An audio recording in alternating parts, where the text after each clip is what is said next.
Hi, received a question from Jeff regarding the Amtech 6-inch woodworker's vise, which is stock code D2600 2600. Jeff's question was, how do you actually go about installing it on your workbench? Right, Jeff, it's fairly straightforward, this one.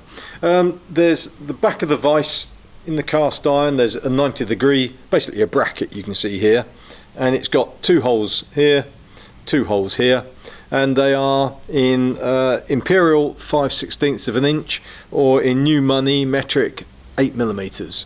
So basically, assuming this was the edge of your workbench, the actual vise goes underneath the edge of the wood, and you would mark through and drill two holes each side, and you would either use coach bolts, or you could actually use just a round screw, machine screw, from underneath, and then have the nut on the top, depending on what you want, or a smoother coach bolt on the top, and then basically it'll be secured like that.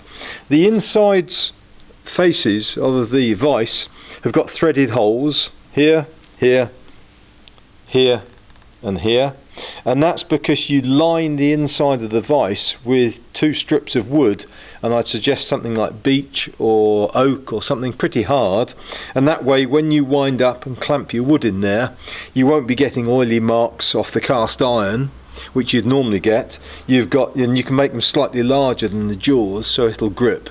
And if you're planing, you don't want your plane blade to catch the edge of the cast iron, it'll shatter the blade. So you would make wooden pieces here, they're actually called cheeks, which you then put in with a countersunk screw, and these are they're actually 5/16 they're imperial threads, so if you go to your local hardware shop, you'll be able to get the screws to go in here, but make sure they're countersunk, and then it won't mark your wood. So hope that helps, Jeff.